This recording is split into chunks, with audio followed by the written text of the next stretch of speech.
put a smile on your face when you're moving from place to place. Good morning, good morning, morning, good morning, morning. Good morning and welcome back to Youth Wednesdays on Tobago Updates morning show. You're viewing us on Tobago Updates television, and we are here to discuss round 2 of Audiogate. And to join the discussion with us this morning is none other than a retired officer, ACP, Mr. William Nurse, and attorney at law. Good morning to you, sir. Good morning to you and your viewership. Good morning to everybody. Good morning to Tobago. All right. For those who may not know, well, you are no stranger to the space of Tobago and Tobago Updates. But just tell us about yourself and about your history in this service. Well, I seldom like talking about me, but I spent 40 years as a police officer. And I have had the privilege and the confidence of those in authority to work and to head a lot of units, including the Anti-Corruption Investigations Bureau, the Homicide Bureau of Investigations, and units of the like. I thoroughly enjoyed my time as a police officer. I am happily retired, and I have no interest after now in serving within the police service. All right. So there have been much contention and brouhaha about the Audiogate in the space in relation to high-ranking TTPS officials. Care to give us your thoughts on the matter? Well, firstly, there is in the public space an audio, and the police in their analysis of the audio and its contents formed the opinion that there may be an offense committed, and they have commenced an investigation. I do not think anything is wrong with that, and I think they have adopted the approach. The police have very wide powers as they pursue their investigations. The Police Service Act gives them a wide range of powers to prosecute and bring before justice persons found committing offenses. If there is an offense committed, then they will do what they have to do. I believe as well that the police is guided will take legal advice from the learned director of public prosecution, as they do in most instances. Yeah. Right. So in relation to this matter, this case, how far do you anticipate this going in relation to what is being happening and based on the process of the investigation?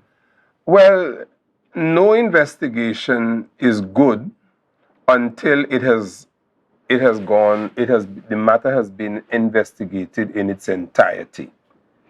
And there are always one of two outcomes. One, there may be prosecution, or there may not be prosecution. So I believe when the police from time to time consult with the learned director of public prosecution, Mr. Roger Gaspard, senior counsel, he is a very experienced criminal prosecutor. He has a wide range of experience, and more importantly, he's a very independent thinker. And I have no fear that whatever decision he gives, it will be well balanced. Okay. Yeah. Okay, Mr. Ness. So in the public space, there seems to be some misconceptions with the difference between an allegation and evidence. Some people are of the belief that so many allegations were made against the past administration and we did not see the energy we're seeing from the police service in regards to those allegations. So can you educate the public on the difference between an allegation and having evidence, more specifically probable cause? Well, an allegation is just that. Somebody is alleging something that might be adverse to you, and evidence is a completely different thing. The allegation may trigger an investigation, which is really, in my opinion, a search for evidence. And what does the police? How does the police acquire evidence? They use many methods. They may use interrogation. They may use interviews. They may use search warrants. They may use production orders. And if, as you have said, there has been a number of allegations against past administration, and those allegations have not been investigated with the speed that this one is being investigated with, let us simply say that maybe the police have started now to investigate these matters precipitously, and that's a good sign. Okay, Mr. Nis. And adding to that, when you said they may use search warrants, again, in the public space, people have the belief that the police officers just decided to wake up one day and say, let's search the members of the THA. But to my knowledge, the police, they act on directives from the DPP. So can you educate us on how search warrants are issued in Trinidad and Tobago? Let me just tell you, what is a search warrant? What is a warrant? Firstly, what is a warrant? A warrant is a document issued by competent authority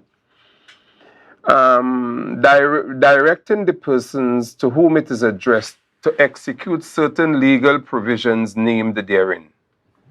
A warrant can be to search, a warrant can be to arrest, distress. In this case, some of the most frequently used warrants are arrest and search. There are several pieces of legislation that allows for the issuance of a search warrant, and the one that is most used is Section 5, Chapter 1201. Chapter 1201 deals with the Indictable Offences Preliminary Inquiry Act, and that is Section 5, and that gives the police the right to seek a warrant if they believe that an offense or anything pertaining to the offense is concealed anywhere.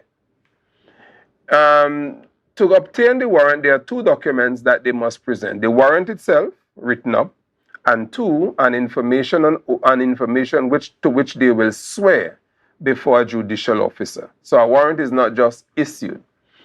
The institution that calls into question the actions of the police or scrutinize the actions of the police is the court.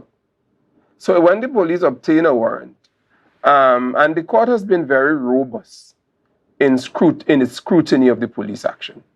As a matter of fact, there was one instance where the court directed that the police must do an affidavit outlining the grounds of their suspicion, which gave rise to the grounds of their suspicion.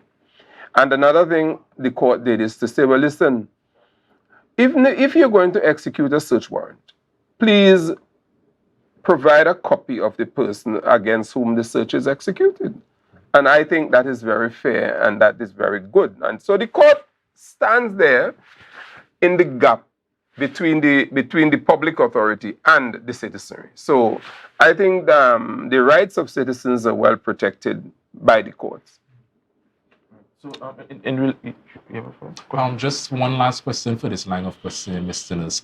In the public space, once again, people are of the belief that these searches and the seizing of devices are an infringement into the privacy and confidentiality of the assemblymen. However, confidentiality does not protect someone from a criminal act. So my question is, do you believe that these searches are in fact an invasion into the privacy of the assemblymen? Well, every search is an invasion of the privacy of the person against whom the search is executed. As a matter of fact, to walk into a man's home and there you come to search. Mm-hmm. But you must have judicial backing, and that judicial backing comes from the warrant. Now, if you're going to seize devices, there is a requirement which must be input into the warrant. That is to say, you must outline what you're searching for, and if you're going to interrogate the devices, that you must make that clear in the warrant as well. Yeah. No, we have not seen the warrant, Mr. Nis. But should there be a misstep, as you would have outlined, based on the court's robust requirement? How do you see this prejudicing the case or the investigation at its preliminary stage at this time? Well, repeat the question again. So you mentioned earlier that the court has outlined a robust requirement, which is to have a particular document. I think was something regarding an oath, right? That must accompany the warrant, and other requirements. Should there be any misstep or oversight as to these requirements, is there any potential of this prejudicing the case as it is right now in its preliminary stage? Well, yes, it can. If you did not comply, and if what you did is not in compliance with the law, then the search might be deemed illegal.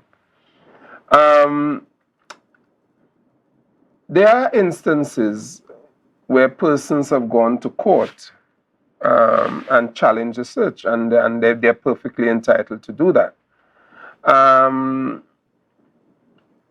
Let us say that the police are coming to search me, and arbitrarily so.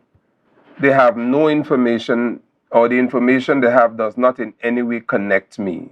But because somebody and I fell out, they decide, well, okay, they're gonna search my home. Mm-hmm. I don't think that's how it operates. That affidavit that accompanies the warrant is a very crucial document, because it is on that affidavit that you will put your oath so that you will get the warrant. The warrant is the end product of an affidavit to which the police have sworn. All right. All right. So my last question, just section B of the question, is this oath issued for every warrant, or is it specific to the warrant that is ongoing right now? Let me read for you section 5 of the Indictable Offences Preliminary Inquiry Act. It says, any magistrate who is satisfied by proof on oath that there is reasonable grounds for believing that there is in any building, ship, vessel, carriage, box, receptacle, or place, A, anything upon or in respect of which any indictable offense has been or is suspected to have been committed, or B, anything which there is reasonable grounds for believing will afford evidence as to the commission of any such offense, or C, anything which there is reasonable grounds for believing is intended to be used for the purpose of committing any indictable offense against any person, may at any time issue a warrant under his hand authorizing any constable to search such building, ship, vessel, carriage, box, receptacle, or place for anything, and seize and carry it before the magistrate issuing the warrant or some other magistrate to be dealt with by him according to law. So when you search and you find, the law requires you to carry it before the magistrate who issued the warrant or some other magistrate. So you're not going to just search and find and keep. That is not what the law requires, right? So police have a very steep responsibility to comply with the law, right? So this brings us to the end, unfortunately, to this interview this morning. I want to thank Mr. William Nurse for coming and sharing his professional perspective on this matter as it relates to the ongoing Audiogate. I want to thank Luke for being here with me as well. Any parting words, Mr. Trim? I just want to say thank you once again, Mr. Nurse, for joining us. And we will sit here, we will really pay attention to what's going to unravel today. And hopefully we can invite you once again, Mr. Nurse, to recap this week's event. So thank you once again for joining us, Mr. Nurse. And you're welcome. Thank you very much. It is my pleasure to enlighten the public in these matters. All right, Mr. Nurse. So, Dwayne, is this the part where we end the show? I'm waiting for management to let us know. Yes. Do we I end the have show? All morning they'll be getting on my nerves, but patience is a great virtue. Yes. So guys, this has been a packed morning with us. I hope you guys enjoyed. We want to thank you for joining us.